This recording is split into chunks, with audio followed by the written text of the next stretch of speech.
Welcome, traveler. The War of the Ring is over. The White City stands. Erebor has been reforged, but not all wounds stay sealed.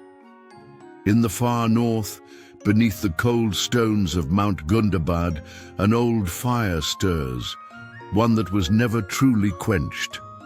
When smoke rises from the mountain once more, King Thorin Stonehelm sends a company of dwarves to uncover the truth. What they find is not ruin, but a forge still burning, and something inside the stone that wants to be remembered. This is a story of duty, sacrifice, and flame. One that begins where the light ends. So settle in and stay close to the fire. And before we begin, be sure to subscribe for more bedtime journeys through Middle-earth. There was no wind in the throne hall of Erebor that day, no thunder, only the soft, rhythmic scraping of a whetstone across steel. Thrain, son of Fundin, kept sharpening his axe long after it needed it. The edge gleamed like moonlight on water. But still he worked it, because that's what his father did before every campaign, even when he was afraid.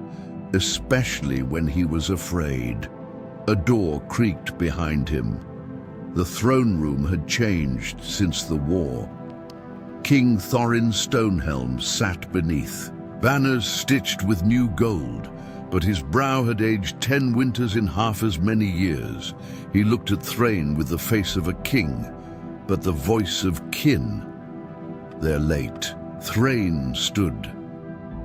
No one returns quickly from Gundabad. Thorin didn't smile.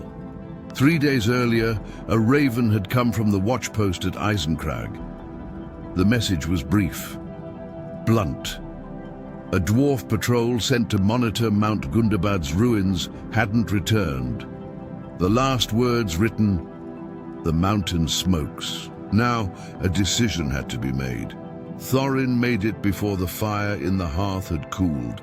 "I'm sending you," he said. Thrain said nothing for a long while. Finally, "Alone?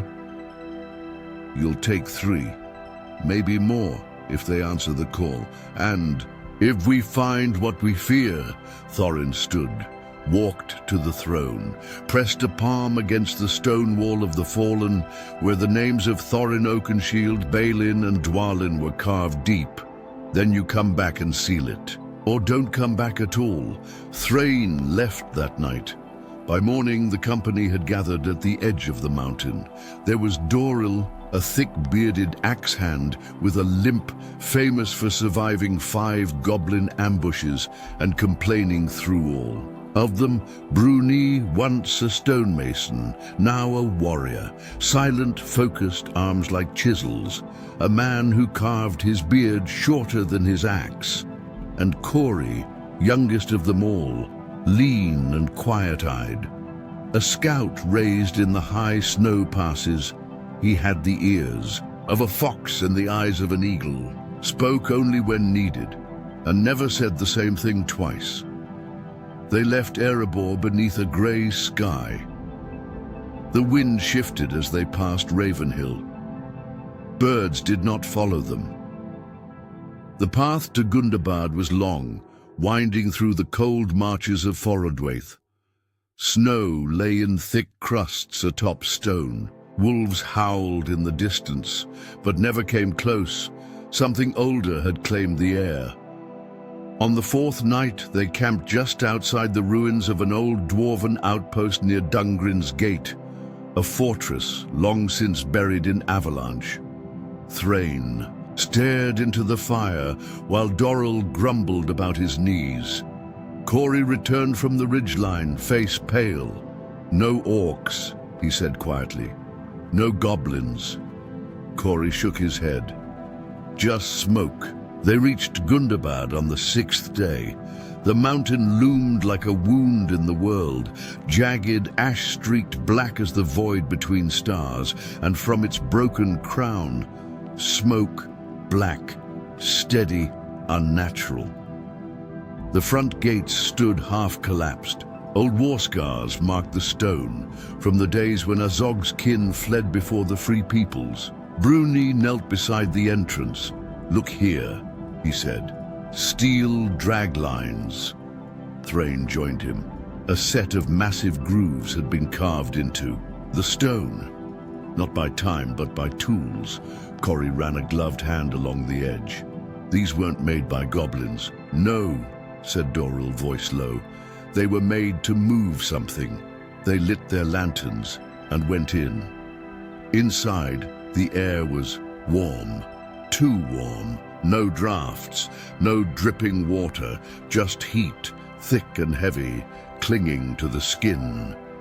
Corey spat. "Feels like standing over a forge," Thrain agreed. "But no forge should still burn." The first hall was silent. Empty columns, shattered braziers, torn tapestries, but no bodies, no bones, no signs of a fight, only ash coating the floor. Like snow, still warm, they moved deeper. Bruni paused beside a wall, brushing off soot to reveal an old inscription. Elvish and Kuzdul both. "The fire is for shaping, not devouring," he grunted. "Not anymore." They found the forge 2 levels below. It was still lit, still glowing. Tools lay neatly in place, a hammer still warm to the touch. Doril's voice dropped to a whisper. "This forge was used today." Then they heard the first sound, not footsteps. A moan, weak, raspy, alive. They followed it into the side chamber and found her, a dwarf. Burned, branded, one eye gone, armor fused to skin, but alive, very Stonefoot. She looked up at Thrain and gasped a single word. "Trap," then added, "He's still making them in the deep." Not goblins, not beasts, something else. Her eyes rolled back. Her hand fell open, revealing a sliver of black metal. Still hot. They buried very Stonefoot in the old tradition. No song, no cairn, just stone pulled from the walls of her ancestors' hall, shaped roughly into a circle and sealed tight with fire. Bruni laid her axe atop the stones. She came to find her kin, he said quietly. Thrain only nodded. "And now she's with them." They lit no further torches. The forges still burned. Corey led them deeper into the belly of the mountain, downstairs carved long before the war of the dwarves and orcs. The deeper they walked, the more heat licked. At their skin, dry, unnatural heat, without wind or flicker. There was no firelight, only glow. The stone itself had begun to change. Not crumbling, melted, flowed like wax, then hardened again in shapes not made by chisel or hammer. Doril stopped at a wall and pressed his gauntlet to the stone. This was done. With control, Bruni frowned, like a smith shaping steel. "But this isn't steel," Thrain said. "This is the mountain itself." In the next chamber, they found the first mark, a rune, not dwarvish, not elvish. It pulsed faintly, carved into the wall with heated metal, still smoldering along its grooves. Corey stepped closer. "It looks alive." "It looks wrong," said Doril, "and it's fresh." They followed the rune trail. It led to a passage half collapsed by time and war, the remnants of the lower forge hall. Thrain remembered the maps from Erebor's library. This hall was once the pride of Gundabad. 3 anvils wide, carved over a natural heat vent, fed by deep stone flame. But it had fallen silent after the Second Age, until now. They reached the edge of the forge platform. What they saw made even Bruni take a step back. The forge burned bright, a great roaring pit at the center of the hall, its flame far too hot, too tall to be natural. Chains hung from the ceiling in massive loops, some glowing red hot. And around the forge, Tools forgesmith gear, but not dwarven, wider grips, longer arms, shaped for something bigger, something that shouldn't know how to forge. Doril muttered, "No goblin ever worked a bellows like this." Corey crouched low near a gear shaft, ran his hand over the edge of a stone plate. It was carved with dwarvish lettering. One name, Harnack. The company turned to Thrain. He nodded. The name Viri spoke. They set up camp in the side chamber. If it could be called a camp, no one removed their armor. No one slept more than a few minutes, and no one dared speak of what this place was. But the mountain did. That night, as the others rested, Thrain wandered alone.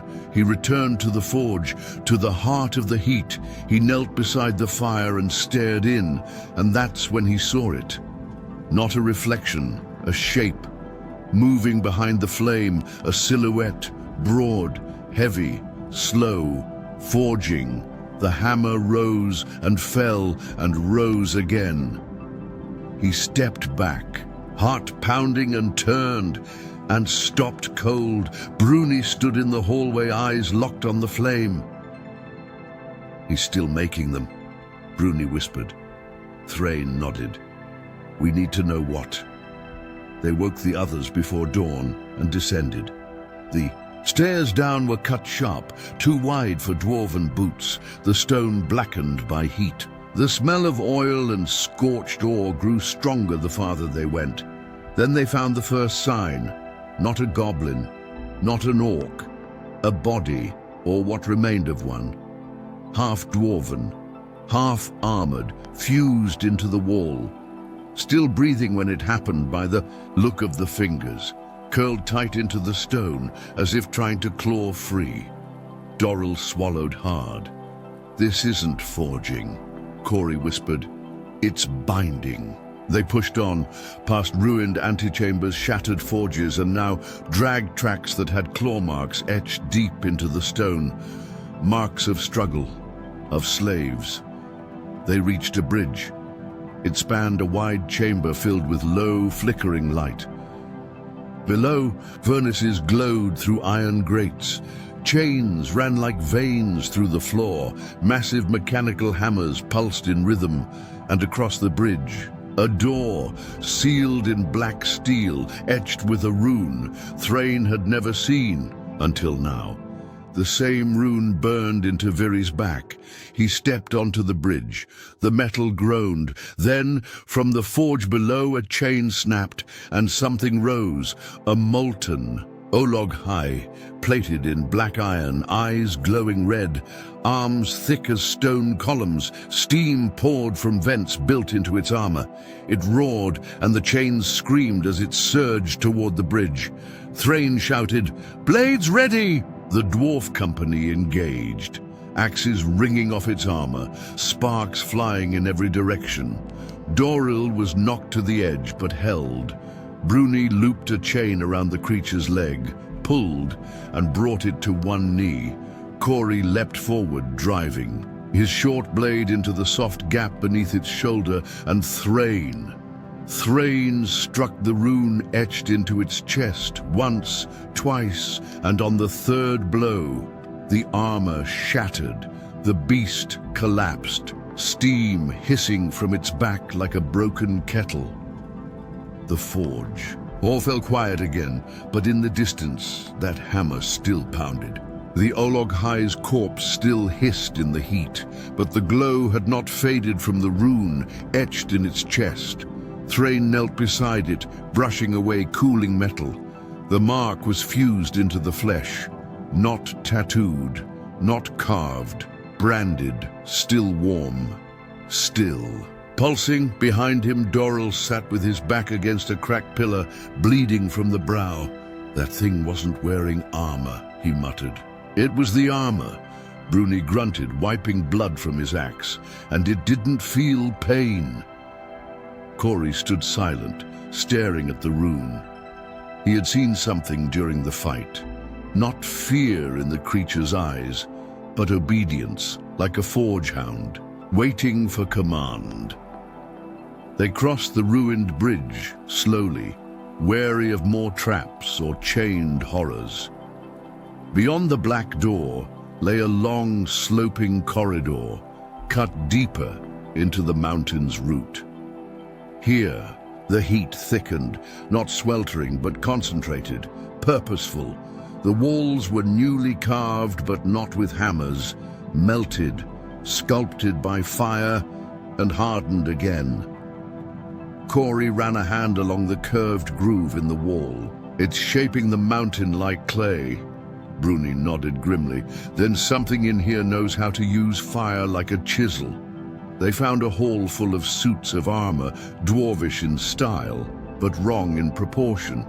Too tall, too broad in the shoulder, made for a body not born, but forged. Doril murmured, "I've seen work like this in the old wars, in the forges of Angband." Thrain turned sharply. "That was Morgoth's fire." Doril nodded. "And this feels like its echo. In the far corner, a forge platform, lit, working, and beside it, a statue. At least it looked like one, but the closer they got, the more they saw it breathe. Not stone, flesh wrapped in bronze, fused. To the anvil, face covered in a hammered mask, arms locked in a permanent hammer blow, one leg missing. The stump poured molten steel onto the forge like a broken spigot. Then the voice came, not from the body, from the flames, not words, but rhythm, the sound of forging, deliberate, eternal, controlled, clang, clang, clang, as if some ghost in the fire struck alongside its captive. They stepped back. "What is this?" whispered Bruni. Doril pointed to a plaque bolted to the platform. One word burned into its face. Harnack. Thrain felt the name like a hammer to the chest. "Harnack Firebinder," he said. "He was one of ours." "A Smith Lord," Doril added. "Vanished during the fall of Gundabad in the Second Age. They thought he'd been captured by the orcs. They didn't think he'd be turned. They heard footsteps before they saw the shapes. From the corridors behind them came movement, deliberate, armored, goblins, but not like the ones they'd fought before. These wore plate fused to flesh, their faces hidden behind brass masks, runes burning across their chests and arms. They marched in perfect step. No shrieks, no snarling, only silence, until one raised its head. Its voice crackled, not natural, metallic. "You will join the forge." The battle erupted in an instant. Thrain drove his axe into the lead goblin, sparks flying as the runes flared. Bruni cleaved a second clean in half, his blade melting where it struck the armor. Corey darted through the shadows, blades quick as breath. Doril roared, driving his shield into the chest of one and smashing the molten rune with his boot. When the last fell, the forge fell quiet again, but not still. The statue of Harnack had shifted. One arm had lowered. The anvil beside him now bore a new mask, still cooling, still wet. They left the hall behind. They camped in the next chamber, a broken archive filled with cracked tablets and scrolls scorched to ash. Bruni spoke first. "They're building more than weapons." Doril nodded. "They're forging warriors, armor that grows into the flesh, obedience bound by heat. They're building an army," said Corey. Thrain stared into the dark, fists clenched. "No, they're building a kingdom." That night, Corey went scouting. When he returned, he bore a strip of cloth, burned into it, the symbol of Erebor, and on the back, a name stitched in gold thread, Dwalin. They stared at the strip of scorched cloth in silence. Dwalin's name, stitched in golden thread, the kind only Erebor's kin carried into war. Doril touched it with a shaking hand. "He was my uncle." Thrain looked to Corey. "Where?" The scout didn't blink. 3 levels down, sewn into a goblin's armor. No one spoke for a while after that. The mountain did, always, that low hum of forging in the depths. Clang, clang, clang.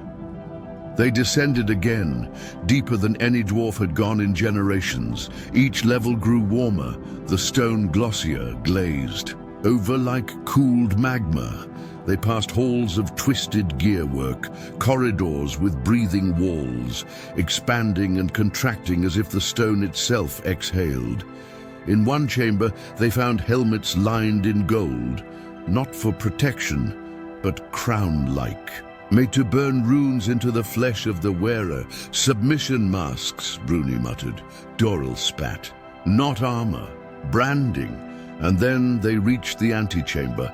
A massive door stood before them, half molten and sealed with 4 dwarven locks, each glowing red with heat. Above it was carved a single phrase in Khuzdul. To strike here is to strike at your own soul. Bruni studied the locks. We open it. It won't close again. Thrain nodded. That's the idea. They unlocked the seals one by one. The door opened with a hiss, not of wind, but of pressure. And beyond it, the foundry, a chamber larger than the feast hall of Erebor, tall as the mines of Moria, shaped like a great forge bowl. Its floor glowed with shifting lava veins, feeding a central crucible suspended by chains thicker than tree trunks. Heat radiated like breath. Around the chamber moved shapes, dozens, hundreds, dwarves, goblins, and orcs alike, all armored, masked, moving in perfect rhythm. Every step synchronized, every movement forged in silence. They weren't alive in the true sense. They weren't dead either. Then came the voice. From above the crucible, on a platform of stone and steel, stood the Forge King, Harnack. He was no longer just dwarven. His arms were blackened to steel, his chest wrapped in plates forged from the mountain's own bones. His beard was gone, replaced with metal coils that fed into the chain pulleys. His face was masked, but his eyes glowed through the slits. Not red, not orange white-hot. You returned, he said, voice deep and strange, like echo on metal. The blood remembers. Thrain stepped forward. I remember what you were, he said, a smith, a brother to the mountain. I am still that, said Harnack, but I've learned what stone cannot give. He raised a hand. Around him, the Forgeborn halted. They die. We do not. They forget.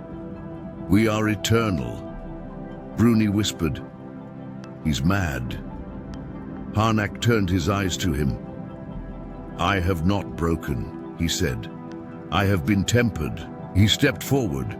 This mountain was made for more than song and stone. I have given it purpose. I have removed the burden of choice, of failure. Corey raised his blades. What do you want? Harnack answered calmly. A kingdom beneath, fire, an army that never disobeys, and you, Thrain, son of Fundin, to take my place when my flame fades. Thrain didn't flinch. You shame your name. I remade my name. And then the foundry floor shifted. Chains snapped free. The crucible trembled, and the Forgeborn began to move, not marching, charging. The dwarves braced for battle. Doril roared as he drove his axe into the first of the armored goblins, cleaving glowing rune and flesh alike.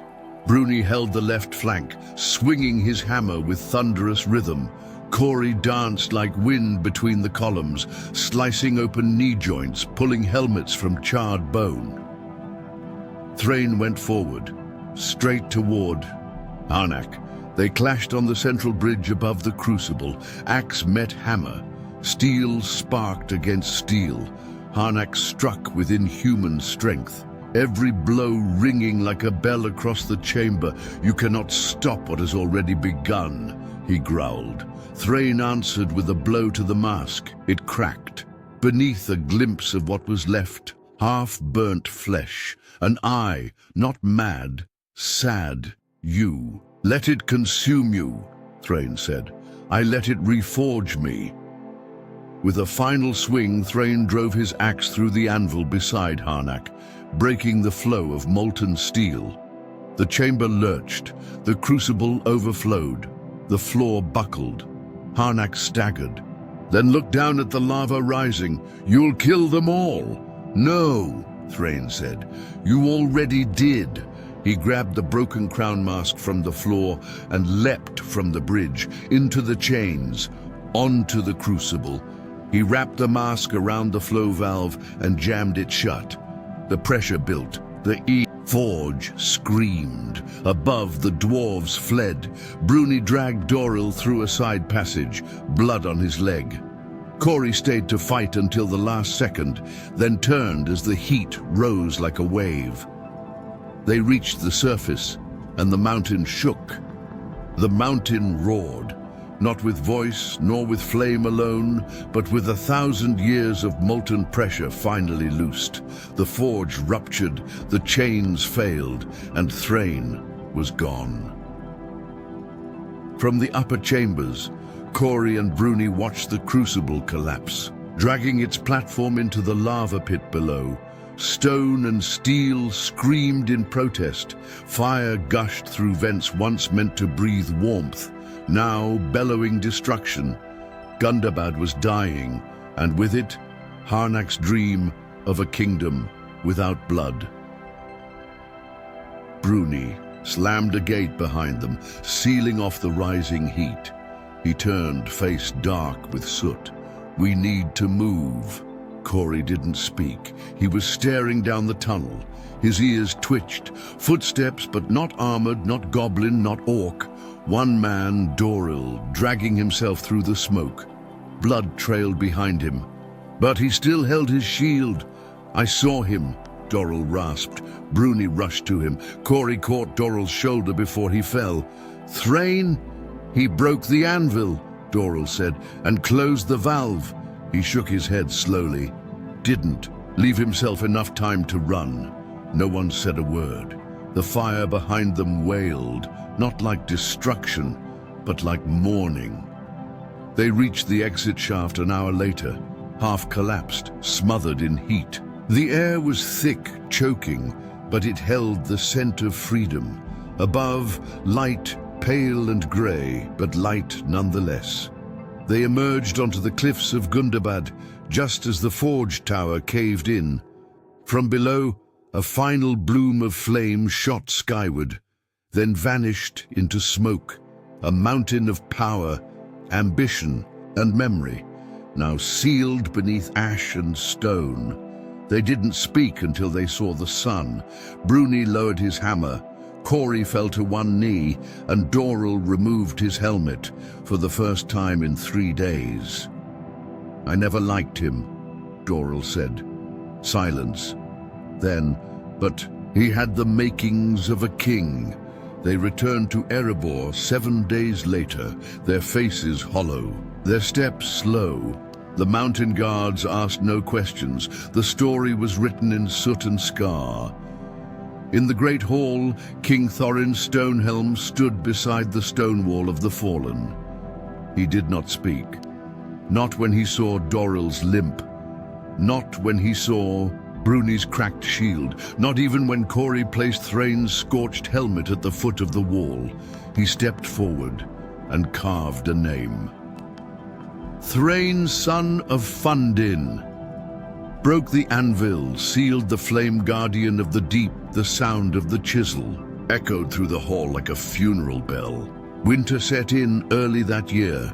The winds from Forodwaith rolled down over Erebor's peaks, painting the high halls in frost. But inside the mountain, warmth returned, not from forges or feasting, but from silence. A silence that meant survival. Doril walked slower now, Bruni rarely spoke unless shaping stone, and Corey, the youngest, would sometimes vanish for hours at a time, alone in the high halls, standing before the old murals of the great halls. Listening, they didn't need to say much. Thrain's name had already been carved, and that was enough. Word spread slowly, as it often does among dwarves, that the fires in Gundabad had gone quiet, that no more smoke curled from the old spire, that a king's son had entered and did not return. Not because he fell, but because he stayed. He became something older than legend, a dwarf who chose the mountain not for gold, but to seal what should not rise. On the last day of Winter's Edge, a messenger arrived from the Iron Hills, bearing a blade. Thrain's axe, recovered from a stream beneath the blackened pass. Sooted, blackened, still sharp, it was placed beneath his name on the stone wall of the fallen, and in time a new inscription was added beneath it, in runes no longer taught in Erebor.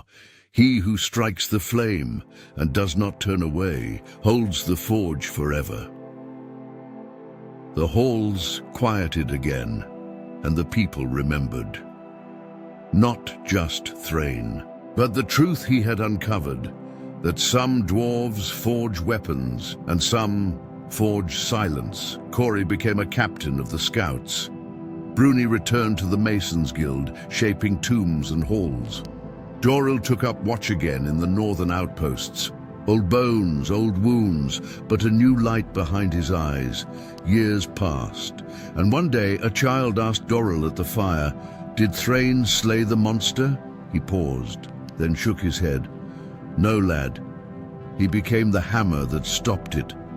And the fire crackled in quiet approval. And so, traveler, another tale is laid to rest, not in song but in silence. The forge is sealed, the fire dimmed, but the names endure. If stories like these warm your bones, be sure to subscribe for more tales from the deep roads of Middle-earth. From Erebor to Moria, from axe to flame, there lurks an evil force in the ruins of a once thriving place. But that, my dear traveler, is a story for another time. For now, rest well. The mountain is quiet now, but the stone still listens.